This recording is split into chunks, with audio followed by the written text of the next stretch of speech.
Maintenant, donc, voyons comment caractériser un ensemble à l'aide de la valeur absolue.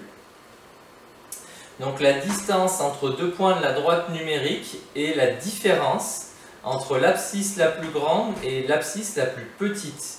Un exemple, donc là vous avez votre droite des réels.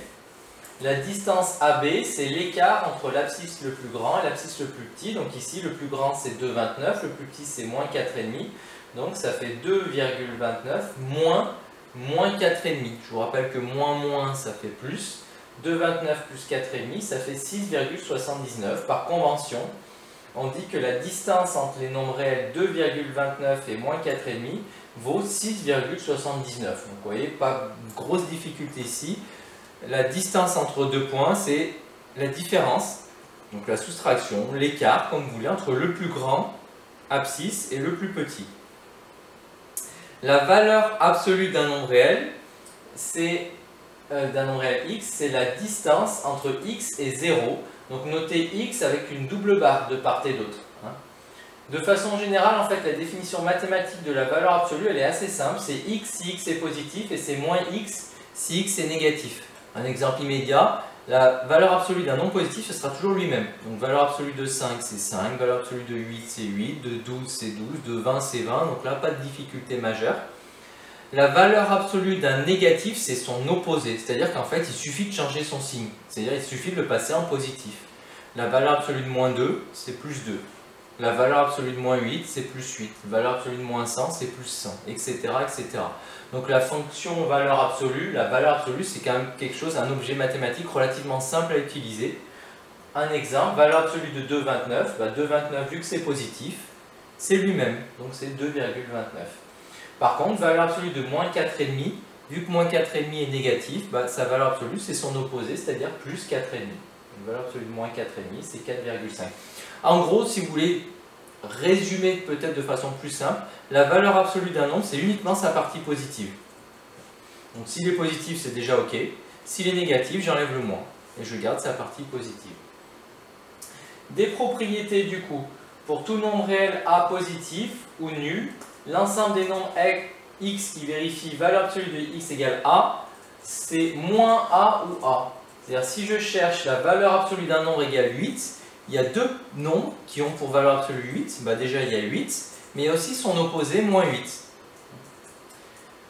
L'ensemble des nombres réels qui vérifient valeur absolue inférieure à A, c'est tous les nombres compris entre moins A et A exclus.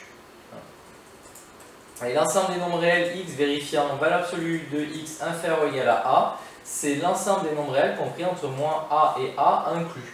En gros, je vais essayer d'éclaircir ça parce que ces deux derniers points là ne sont pas forcément les plus évidents. Si vous cherchez une valeur absolue plus petite que 2, toutes les valeurs absolues plus petites que 2 seront les nombres compris entre moins 2 et 2.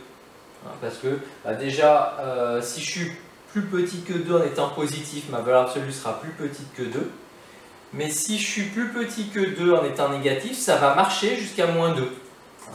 Donc c'est tous les nombres compris entre moins 2 et 2 dont leur valeur absolue est plus petite que 2. Si après par contre je continue à descendre et que je passe à moins 3, la valeur absolue de moins 3 c'est 3, donc ça ne marche plus. Donc la valeur absolue d'un nombre est donc toujours positive ou nulle, la petite remarque. Et pour tout nombre réel A positif ou nul se note aussi pour tout A appartenant à l'ensemble des réels plus R+, R+, désignant l'ensemble des nombres réels positifs. Donc des exemples pour essayer d'illustrer tout ça. Les valeurs de x vérifiant valeur absolue de x égale 2,5 sont les abscisses de deux points de la droite numérique situés à une distance d égale 2,5 de l'origine, ce que vous pouvez voir sur le schéma. Donc il s'agit de moins 2,5 et 2,5. Les deux nombres possibles dont la valeur absolue c'est 2,5. Il y en a un évident, c'est 2,5 lui-même. Il y en a un autre auquel il faudra penser, ne pas l'oublier, c'est moins 2,5. Donc les valeurs absolues de x qui vérifient x, la valeur absolue inférieure à 2,5, c'est tous les nombres qui sont compris entre les deux. Vous voyez, si je suis dans cet intervalle-là, alors ma valeur absolue sera forcément plus petite que 2,5, puisque ma valeur absolue c'est l'écart à 0.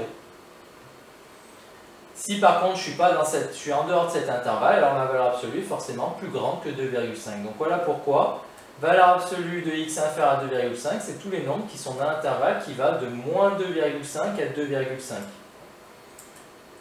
Donc voilà pourquoi vous avez ce résultat-là. Première petite difficulté, je pense, pour vous. Essayez de bien comprendre et bien maîtriser ça. Un autre exemple, pour être sûr que ce soit au point. Si vous cherchez valeur absolue de x égale 10, bien pensez qu'il y a deux possibilités. X égale 10 ou x égale moins 10. Et si vous cherchez à résoudre valeur absolue de x strictement inférieure à 10, alors ça voudra dire que x va appartenir à l'intervalle qui va de moins 10 à 10. Pourquoi? J'essaie d'illustrer ça. Sur ma droite des réels, ça veut dire que si je cherche une valeur absolue inférieure à 10, je cherche les nombres dont l'écart à 0 n'est pas plus grand que 10. Soit que ce soit dans un sens ou dans l'autre, pour que l'écart à 0 ne soit pas plus grand que 10, il faut que mon nombre soit compris entre moins 10 et 10. Si je suis dans cet intervalle-là, alors si je suis entre moins 10 et 10, mon écart à 0, c'est-à-dire ma valeur absolue, est strictement inférieur à 10. Si par contre je suis soit en dessous de moins 10, soit au-dessus de 10, ma valeur absolue sera forcément plus grande que 10. Donc voilà comment ça marche. J'espère que ces exemples vous aident un petit peu à mieux comprendre cette notion de valeur absolue. Et donc cette notion de valeur absolue, elle nous sert à calculer la distance entre deux nombres réels, puisque de façon générale, la distance d entre deux nombres réels a et b est égale à la valeur absolue de a moins b. Un exemple immédiat pour éclaircir ça, la distance entre 3 et 1, c'est la valeur absolue de 3 moins 1. La valeur absolue de 3 moins 1, 3 moins 1 ça fait 2, et la valeur absolue de 2, c'est 2. La distance entre moins 4 et moins 1, c'est donc la valeur absolue de moins 4 moins moins 1.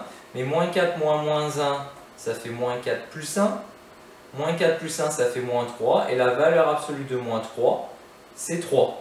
Vous voyez, vous avez ici illustré la distance entre 1 et 3. Vous voyez sur le schéma, sur la droite des réels, que c'est 2.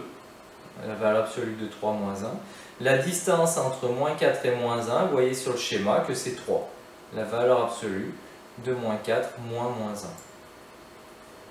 Donc la distance entre A et B est la même qu'entre B et A. Que vous fassiez la valeur absolue de A moins B ou la valeur absolue de B moins A, c'est la même chose. Si vous voulez, la distance entre Lyon et Marseille, c'est la même qu'entre Marseille et Lyon. Donc finalement, peu importe l'ordre entre les deux, tant que vous pensez à appliquer la valeur absolue. On termine avec une propriété. Donc pour tout nombre réel A et R, avec R positif ou nul, l'ensemble des nombres réels vérifiant valeur absolue de x moins a inférieur ou égal à R, c'est l'intervalle qui va de a moins R à a plus R.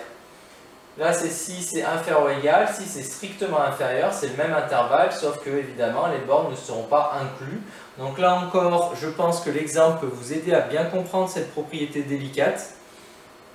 Si vous cherchez l'ensemble des nombres réels x vérifiant valeur absolue de x moins 1 inférieur ou égal à 3, ça signifie que c'est l'ensemble des nombres dont la distance à 1, parce que la valeur absolue de x moins 1, c'est la distance à 1 est plus petite que 3. Donc ça veut dire que vous placez en 1 et vous ne voulez pas vous écarter de 1 de plus de 3. Vous ne voulez pas que l'écart à 1 soit supérieur à 3. Donc que ce soit en allant dans le sens positif ou en allant dans le sens négatif, vous allez constater que du coup, ça donnera tous les nombres qui sont entre 1 moins 3 et 1 plus 3. C'est-à-dire tous les nombres qui sont entre moins 2 et 4. Donc voilà, cette propriété elle vous dit que l'écart entre un nombre et A est inférieur ou égal à R, ça sera l'intervalle A moins R, A plus R. En gros, vous ne voulez pas vous écarter de A de plus que R. Donc soit vous lui enlevez R pour avoir la borne minimale, soit vous lui ajoutez R pour avoir la borne maximale. Ça vous donnera donc l'intervalle dans lequel vous avez le droit d'être compris pour que l'écart entre votre nombre x et a soit inférieur ou égal à un réel donné. Donc c'est l'intervalle moins 2, 4. Pareil, vu que je pense que c'est une propriété un petit peu délicate, un deuxième exemple ne vous fera sans doute pas de mal. Donc si je cherche par exemple à ce que l'écart entre x et 4 soit strictement inférieur à 5, ça veut dire qu'en gros, je cherche à ce que l'écart entre x et 4 soit plus petit que 5. Alors en gros, sur ma droite des réels, je me centre en 4 et je ne veux pas m'éloigner de 4 de plus de 5. Donc j'ai deux façons de m'éloigner de 4. Soit je m'éloigne vers la droite, donc en ajoutant 5, soit je m'éloigne vers la gauche, donc en enlevant 5. Mais finalement, 4 moins 5, ça fera moins 1 comme borne minimale. 4 plus 5, ça fera 9 comme borne maximale.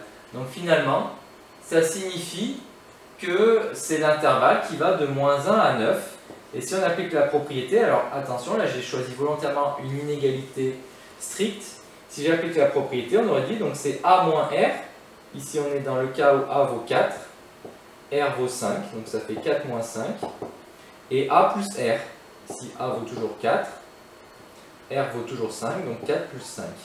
Et ça, si je calcule, qu'est-ce que ça me donne comme intervalle? 4 moins 1, 4 moins 5, moins 1, 4 plus 5, 9. Donc ça donne bien l'intervalle qui va de moins 1 à 9, tel qu'on l'a déterminé en s'aidant de la droite des réels. Donc vous voyez qu'encore une fois, et de façon générale en maths, cette remarque est toujours valable.